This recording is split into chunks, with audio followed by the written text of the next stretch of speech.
Flecha na 2, aqui no nosso programa Na Íntegra hoje, recebendo o maior representante da direita na Câmara de Vereadores, Coronel Wagner. Chega pra cá. Mais uma vez, Coronel. Tamo aí, de novo. Tava pensando seriamente em convidar o senhor para apresentar o programa comigo aqui, viu? Rapaz, sabe, mas eu vou ter essa competência. Todo dia como convidado. É um prazer, Coronel. Seja bem-vindo mais uma vez. Prazer é nosso. Coronel, vamos começar falando desse assunto? Esse assunto é importante. Rapaz, Muito. de repente, o crime que mais assola a população brasileira hoje é a corrupção. Sim. É o desvio de recursos públicos, é o mau uso do dinheiro do povo que deveria ser investido para proporcionar qualidade de vida à população. Nesse momento, então, para salvar vidas, para matar a fome de pessoas que estão morrendo de fome, de repente, vem um projeto de lei que visa dobrar a pena para quem cometer tais crimes, e o único deputado da esquerda no município de Valadares vai lá e vota contra. Está justificado por que ele é da esquerda, né? Mas é o seguinte, é um prazer estar aqui. Boa noite a você, boa noite ao pessoal que nos assiste em casa, pelas redes sociais. É mais uma vez muito bom estar aqui com você, te dar os parabéns pelo programa. E é engraçado, eu estava comentando com você nos bastidores que a gente tem rodado pela cidade e sempre alguém comentando a respeito do programa, que gostam muito da sua postura firme e combativa nesses assuntos que você apresenta. Em relação à corrupção, Ellison, é um negócio interessante, é o seguinte, há um estudo feito por um delegado da Polícia Federal que ele fala que há uma estimativa no Brasil de que a corrupção consuma cerca de 200 bilhões de reais por ano. O corrupto, o malfeitor que trabalha com a corrupção, ele é um criminoso da pior estirpe e um criminoso silencioso. Porque se a gente sair aqui agora e for assaltado, a gente vai ver a cara do infrator, ele vai nos lesionar de alguma forma com algum recurso que a gente tiver, ou com algum dano físico, mas o corrupto, o pilantra, o vagabundo que comete a corrupção, ele causa um dano muito maior, porque ele traz um dano lá no hospital, que não tem um remédio, lá no hospital que falta o esparadrapo, que falta o leito, lá na escola que é de má qualidade, ele traz um prejuízo que é imensurável, que a gente não consegue medir, e eu já te falei aqui uma vez e repito, o corrupto, safado, vagabundo, ele é muito pior que qualquer outro tipo de infrator, porque ele rouba a esperança das pessoas, porque aquelas pessoas mais carentes que estão nas suas residências, que têm a dificuldade na área educacional, por exemplo, na área de saúde, o corrupto, retirando os recursos públicos que deveriam ser destinados para educação, para saúde e segurança, ele está fazendo com que aquelas crianças, aqueles jovens, percam a esperança de um futuro melhor. Isso é muito grave. Então, medidas de qualquer natureza que venham para trabalhar contra esses vagabundos malfeitores, elas têm que ser muito recebidas por qualquer parlamentar em todos os níveis. Então, a pena, o endurecimento das penas é uma medida, sim, de combate à corrupção, assim como a celeridade do julgamento, que é outro ponto muito importante. O processo tem que ser mais rápido e a pessoa tem que ter certeza da punição. E nesse sentido, há um livro muito conhecido, muito falado, que é o livro da Arte da Guerra, do Sun Tzu, que num determinado momento do livro, era um filósofo chinês, um general chinês, a tropa estava formada e um determinado componente da tropa se mexeu. Ele foi e mandou cortar a cabeça. Isso, é lógico, é uma coisa figurada. Mas quer mostrar para os outros o seguinte, se você não cumprir aquilo que é norma, você vai ser penalizado como seu colega foi. Então a força do exemplo da punição na lei é outra coisa que vai fazer com que esses vagabundos, esses corruptos, possam sentir medo de praticar esses atos, que, como eu disse a todos vocês, são atos que roubam muito mais do que o recurso financeiro, roubam a esperança das pessoas, e isso é de uma gravidade absurda. O aumento da pena em si vai acabar com a corrupção? Não, sozinho não, de jeito nenhum. Não vai. Mas é a aprovação desse tipo de lei Sim. que faz com que o eleitor lá na ponta da linha chegue à conclusão de que ele não está sozinho. Claro. De que tem alguém. A gente sabe que lá em Brasília nem todos os 421 que votaram favorável estão livres desse tipo de acusação. Sim. Porém, essa votação mostra que nem todos estão comprometidos com a impunidade para crimes de corrupção. Sim. Nós tivemos aqui, Wellington, recentemente, ainda está em andamento, a Operação Lava Jato, que ela está sendo, ela precisa ser reforçada agora e ter algumas ações nessa natureza. E ela tem muito da operação que foi feita na Itália, chamada Manipule, são mãos limpas. Então, na década de 80, houve várias ações contra o crime organizado, contra a máfia italiana, e várias ações dessas redundaram na prisão de vários líderes do tráfico na Itália, e numa redução drástica da criminalidade. Foi um embate assim, absurdo, porque houve vários atentados contra autoridades, principalmente contra juízes, contra essas pessoas, mas é preciso que haja um fortalecimento tanto do Ministério Público quanto do Judiciário, no sentido de que eles tenham a força do Estado para agir contra esses picaretas, esses pilantras, esses que são os piores bandidos que a gente pode ter, que são os corruptos. E aí, a gente pode fazer uma analogia, e que aí não é tanto corrupção, é mais um crime organizado mesmo, a questão do Rio de Janeiro hoje, que a gente tem a proibição das operações policiais em favelas. Ou seja, pelo amor de Deus, o Brasil é o país que tem a maior força militarizada, armada, fora das instituições policiais e fora das tropas regulares de Exército, Marinha e Aeronáutica. Há um exército hoje no Rio de Janeiro de milhares de infratores, de traficantes, de criminosos armados. E a polícia não pode agir por ordem do Supremo Tribunal Federal. Então, tipo de coisa dessa natureza, permitindo a analogia, são tipos de fato dessa natureza que inibem a ação do Estado contra aquele que comete o crime, que dão a certeza do infrator da impunidade. O que a pessoa precisa ter, seja o corrupto, seja o traficante, seja o pequeno infrator, é a certeza de que ele vai ser punido, e a certeza de que ele vai ser punido de uma forma exemplar. Porque hoje o que acontece muito é o seguinte, é a impunidade.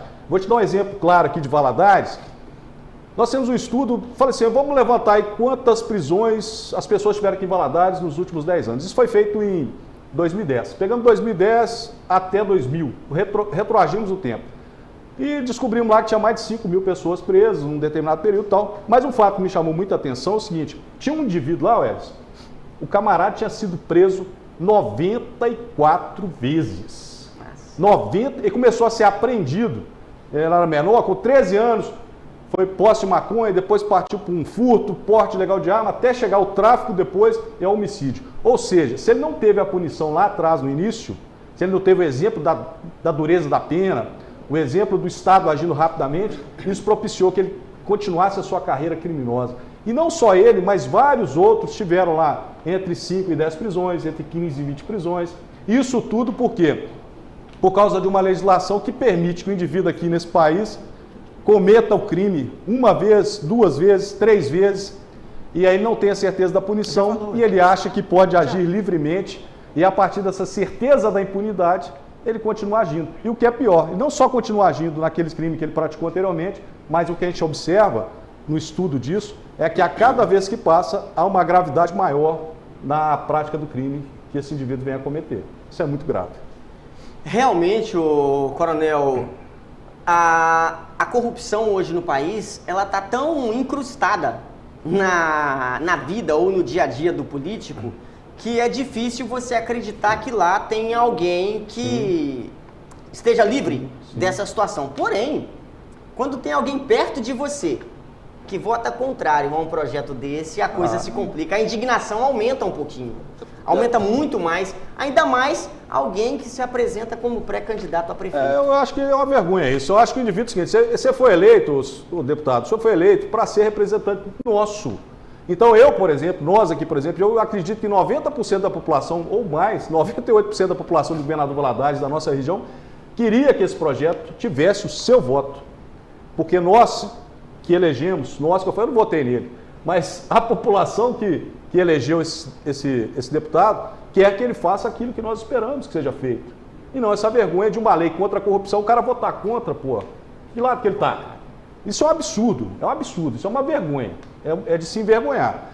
Mas isso é bom para as pessoas poderem ficar atentas e escolher adequadamente. Para você que está em casa se informar um pouquinho melhor sobre o assunto, a notícia está aqui na íntegra, é da Agência Câmara, é da Agência Câmara, e eu vou ler na íntegra para você aqui. Fecha na 1 para mim, por favor. Olha só, de acordo com o projeto, a pena de reclusão de 1 a 3 anos por associação criminosa será aplicada em dobro se o objetivo for desviar recursos destinados ao enfrentamento de estado de calamidade pública. O projeto dobra ainda a pena para os crimes de estelionato e falsidade ideológica. Também serão dobrados as penas para os crimes contra a administração pública contra a administração pública previstos no Código Penal praticados com este objetivo, como o emprego irregular das verbas públicas. De 1 a 3 meses... Detenção de 1 a 3 meses e corrupção passiva, exigir ou receber propina, cuja pena é de reclusão de 2 a 12 anos. A pena será dobrada. Quanto ao crime de corrupção ativa, que ocorre quando alguém oferece propina a funcionário público, a pena de reclusão de 2 a 12 anos poderá dobrar se o ato for cometido com o objetivo de desviar recursos destinados inicialmente ao combate à pandemia. O projeto também altera as punições previstas na Lei de Licitações, que serão aplicadas em dobro nos casos relacionados ao processo licitatório se o crime envolver a compra ou contratação de insumos, bens ou serviços destinados ao enfrentamento de estado de calamidade pública decretado pelo governo federal lá no começo. Essas penas de detenção variam de 6 meses a 6 anos. Com informação, Agência Câmara. Como o senhor pode ver, Coronel Wagner, sim, não é uma notícia de nenhum site sensacionalista, é uma notícia da Agência Câmara, cujos membros que estão lá foram colocados, a maioria, por governos anteriores. Ou seja, por governos Dilma, Lula, Temer e FHC. Sim. Bolsonaro não teve tempo ainda para mudar toda a galera lá da Agência Câmara, então não dá para imaginar que é uma notícia tendenciosa. Sim. E aconteceu ontem na Câmara dos Deputados e todo mundo pode acompanhar isso. Aí, de repente, tem como imaginar que alguém votou contra um projeto desse? É uma aberração, porque é o seguinte, uma das formas de você tentar ajudar a combater a corrupção é essa. E é interessante que a lei fala aí, o que fala na notícia é o seguinte, casos de calamidade pública. Vocês que estão em casa, a gente está aqui batendo esse papo, é o seguinte, todas as vezes que há uma calamidade pública, tem um componente muito importante que as pessoas precisam lembrar que acontece nos municípios. Havendo calamidade pública e sendo comprovado esse estado de calamidade pública, não há necessidade de fazer licitação. Então a lei aí, eu acredito que quem participou da elaboração da lei foi bastante inteligente no sentido de que essa farra que acontece quando há uma calamidade pública, ou seja, no momento que as pessoas estão mais fragilizadas, que elas foram vítimas de um enchente, como é o caso da Mar de Lama. Como na época do Cadê o Dinheiro que estava aqui? O Mar de Lama foi em virtude de quê? Uma calamidade, o recurso federal veio, não havia necessidade de licitação, o espaço estava aberto para que esses ratos corruptos pudessem atuar. Então, todas as vezes que há um estágio de calamidade nas cidades, como é o caso hoje de Valadares, veio para cá 34 milhões de reais, os quais a prefeitura pode gastar sem fazer licitação. Então a ambiência se torna muito mais fácil para aquele que quer agir com corrupção, fazer o que ele quer fazer. Então essa lei é muito importante porque ela pode evitar e começar a punir com rigor aqueles que estão dentro desse componente. Não tem nada a ver diretamente com a lei, mas só para lembrar que, vou citar um caso aqui em Valadares, repito, não tem nada a ver com a lei, mas é um caso de ausência de licitação. Por exemplo, esse dinheiro que veio para Valadares dos 34 milhões de reais, ele pode ser gasto pela prefeitura sem licitação. Um exemplo do que foi gasto sem licitação aqui, por exemplo, é o Sanitiza, que houve a pretensão de gastar 3 milhões e meio quase com o processo de sanitização da cidade, que foi barrado devido a várias reclamações, denúncias que foram feitas. Então, o que essa lei pretende, ao nosso ver, é evitar que na situação de calamidade pública as pessoas venham a ser lesionadas no seu maior momento de fragilidade. E que é uma tamanha sacanagem, é um tamanho absurdo, porque a população já está sofrendo, isso aí de uma forma geral. Uma catástrofe ocorra, por exemplo, Brumadinho teve um rompimento de barragem, aqui Valadares enchente, qualquer situação de seca, calamidades em geral, e aí o detentor do poder, do governo, vai lá e começa a gastar recurso e tem lá e vai corromper ainda nessa situação que é mais grave. Então o corrupto consegue ser, ainda em situações, ele consegue ser pior ainda do que só exercer corrupção, que já é um absurdo, absurdos, ele consegue ainda se aproveitar da fragilidade das pessoas para ser mais vagabundo ainda. Se em tempos normais, com a obrigatoriedade de licitações, sim, o político, o gestor, já consegue meios para desviar dinheiro, imagina em situação de calamidade, onde o povo não tem tanto tempo para fiscalizar, sim, se não precisar haver licitações. Wellington, assim, é interessante a gente falar de licitação. O que é licitação, gente? É o pessoal da prefeitura vai lá e vai comprar algum objeto, por exemplo, vai comprar carteiras de escola, um exemplo. E aí ele vai e lança lá no site da prefeitura que tem aquele processo de compra. E aí vem as empresas, se habilitam e apresentam as propostas, aí consegue comprar por uma proposta mais baixa, consegue ser mais transparente, tem que dar divulgação disso, tem que ter toda a transparência. Então, quando há casos de calamidade, não precisa desse processo licitatório, é simplesmente o gestor achar, o prefeito, o gestor de qualquer município, o governador, do estado de calamidade, ele ir lá e fazer a compra do jeito que ele achar conveniente. Encerrando esse assunto por aqui, ao deputado Leonardo Monteiro, queria deixar claro aqui já aquele convite para que o senhor venha aqui no programa, o programa de amanhã está à sua inteira disposição. Tem alguém para amanhã? Não, né? Sexta-feira não? Tá, o programa de sexta-feira, o deputado Leonardo Monteiro, o programa de sexta-feira está à sua inteira disposição, caso o senhor queira vir aqui contar o seu lado da história. Apenas gostaríamos de ouvir do senhor o que o motivou a votar contrário a esse projeto, que nós achamos que é de suma importância para o combate à corrupção no país. Então, o programa de sexta-feira está à sua inteira disposição. Caso o senhor opte por amanhã, a gente encontra um jeito de o senhor vir aqui amanhã também, para que a gente possa levar mais informações e levar um outro ponto de vista à população valadarense. Deve ter uma justificativa. Com certeza tem. Como eu sempre digo aqui no programa, toda história tem dois lados e a gente precisa ouvir o outro lado para que a gente possa, de fato, tirar as nossas conclusões. Por enquanto, tudo que nós fizemos foi debater uma notícia que foi largamente divulgada nesse dia de hoje. E muito importante. Pois é. Então o programa está à sua disposição, tanto amanhã quanto depois de amanhã, caso o senhor queira vir aqui ao programa ao vivo para que a gente possa levar esclarecimentos à nossa população.